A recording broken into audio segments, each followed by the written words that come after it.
We often hear about plagiarism as something intentional. I would contend this isn't always the case, especially in music. In recent times, many high-profile court cases have dealt with so-called copyright infringement, and I feel this has negatively affected how people view the creative process. If every single note is an original, or if a simple motif from a pop song is somewhat similar to another pop song, a multi-million-dollar suit is filed and the integrity of the artist who supposedly plagiarized another artist is called into question.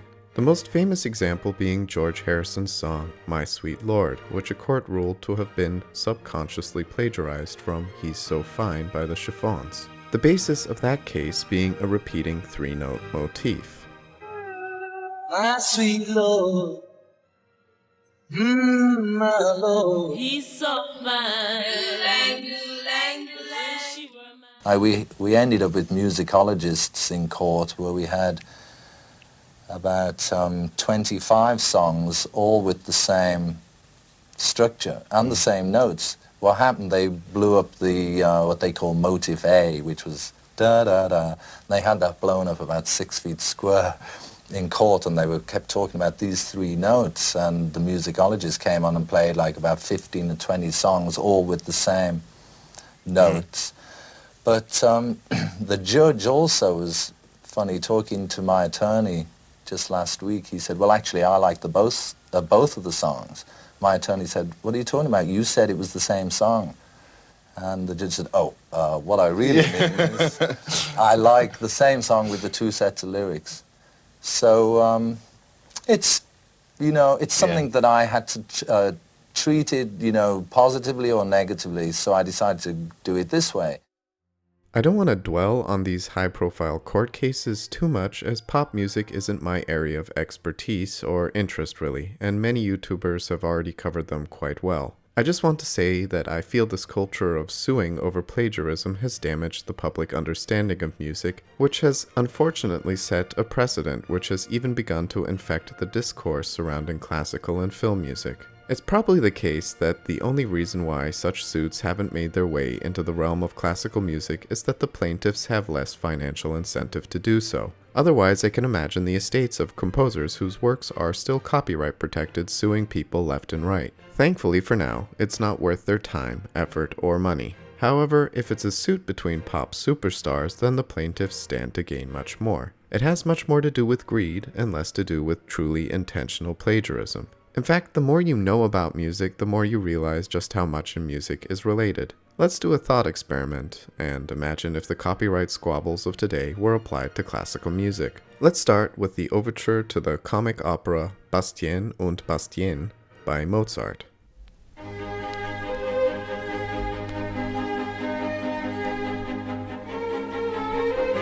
Some of you might have noticed it, but the beginning motif is quite similar to this, the opening movement to Beethoven's Eroica Symphony.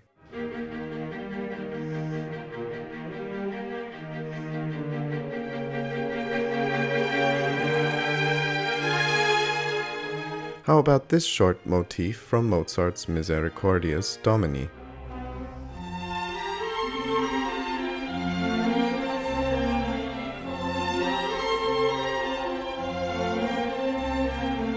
Once again, that's pretty much the same motif as this very famous piece by Beethoven.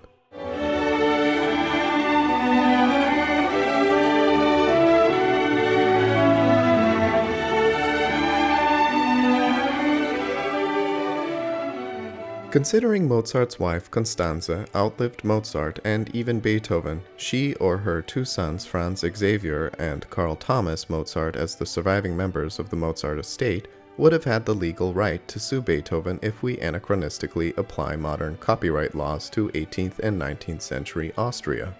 Ladies and gentlemen of the jury, here's the case. Beethoven was a great admirer of Mozart, and if sources are to have been believed, he attended a lesson or two with Mozart himself. So, the legal precedent exists that Beethoven knew the music of Mozart well enough to have consciously plagiarized these motifs. Fortunately, this type of frivolous litigation would have been seen as absurd back then, and it should be today. The thing is, we can't say that Beethoven even knew these pieces from Mozart. Perhaps these motifs might just stem from compositional exercises that composers of that era might have used to practice counterpoint. harmony, or voice leading. We can't say for sure. This same thought process extends further. In my videos on the Pachelbel and La Folia progression, I discussed how simple chord progressions were used by a myriad of composers across Europe for centuries. Imagine if someone claimed they invented those and sued any composer afterwards who employed them. Music would have never evolved, and no composer would have dared to push the boundaries of what those progressions enabled. I mean, imagine if the 12-bar blues was copyrighted. How many songs for popular music would have been impossible to write? This type of absurd litigation has literally happened in pop music. The band The Hollies sued Radiohead because the chord progression to the Radiohead song Creep was the same as the Hollies song The Air That I Breathe. Radiohead then later sued Lana Del Rey for using the same chord progression in her song Get Free.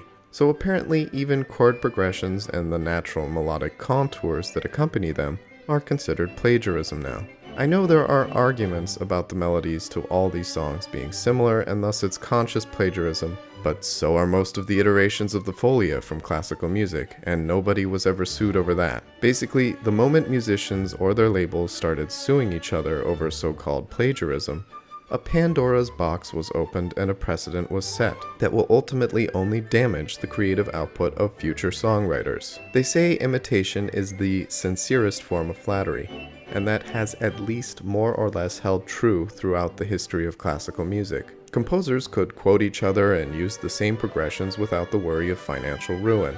Imagine if Mahler wasn't able to forcefully and without any nuance quote the finale to Brahms' First Symphony in the first movement of his Third Symphony, without first consulting with a hypothetical Brahms estate or purchasing the rights to the First Symphony to merely just be able to quote the motif. That's ridiculous, but unfortunately, in the modern era of litigation and pop music, it's all too common.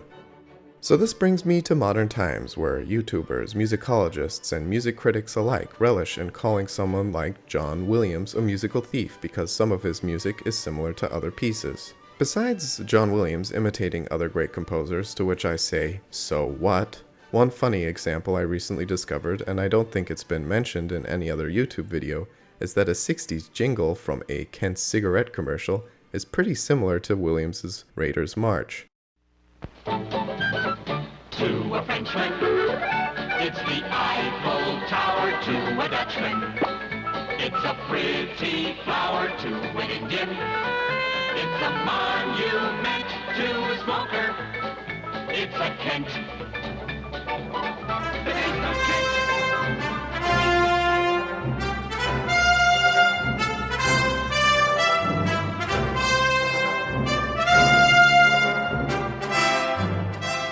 Or how about the music to the 60s Chevrolet commercial?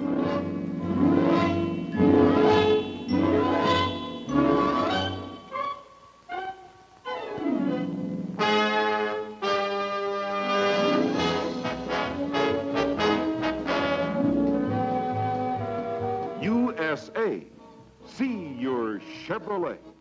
This little jingle has some similarities to his music for Jurassic Park.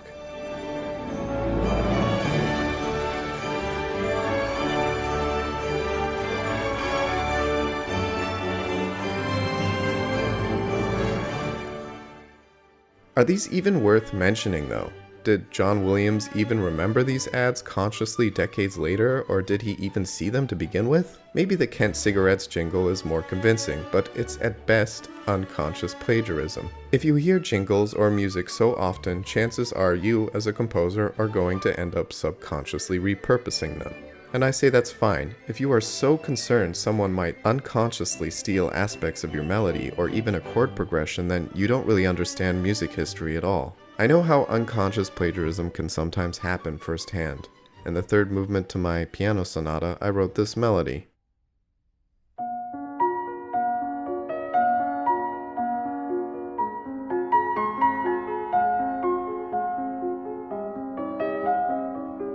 It wasn't until a year later, when I was out in the US spending some time with my parents, that I realized where aspects of my own melody might have come from. From the time I was a child, watching Jeopardy was a ritual in our house. Every night at 7 p.m., we all sat and shouted either correct or incorrect answers, or in the case of Jeopardy, questions at the screen for half an hour. However, every single episode of Jeopardy starts with this little theme.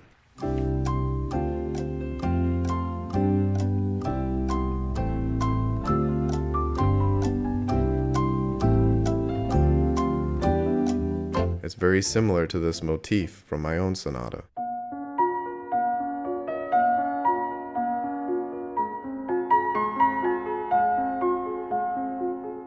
I know I didn't do this on purpose, but I can almost assuredly say it was some form of subconscious plagiarism. I watch Jeopardy far too often for this not to be the case. But realizing this also made me appreciate that even subconscious plagiarism has value in and of itself. It can tell us a story of the time and place or the music that influenced a composer or songwriter, and gives us a glimpse into their lives and subconscious mind. Those who wish to denigrate any form of imitation or motivic thievery are missing the point and ultimately focusing on the wrong things. If we want to believe John Williams subconsciously plagiarized the jingle to a cigarette or Chevrolet commercial, or that Beethoven plagiarized either consciously or subconsciously some motifs by Mozart, then just calling them thieves and moving on in a smug and self-congratulatory fashion is the least intellectual thing you can do. Far more interesting to me is imagining John Williams watching TV in the 60s and having a simple cigarette jingle burned into his head, or Beethoven studying the works of Mozart and repurposing some of the themes he found in Mozart's music,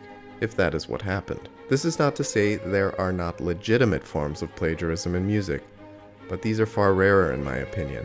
I'm not a lawyer, so I don't really have a solution, but I just wanted to share my own thoughts as a classical composer. If people weren't greedy, then none of this would be a problem. But unfortunately, when lots of money is involved, absurdity is legitimized. We can just be thankful that for most of the history of classical music, this type of greed wasn't prevalent.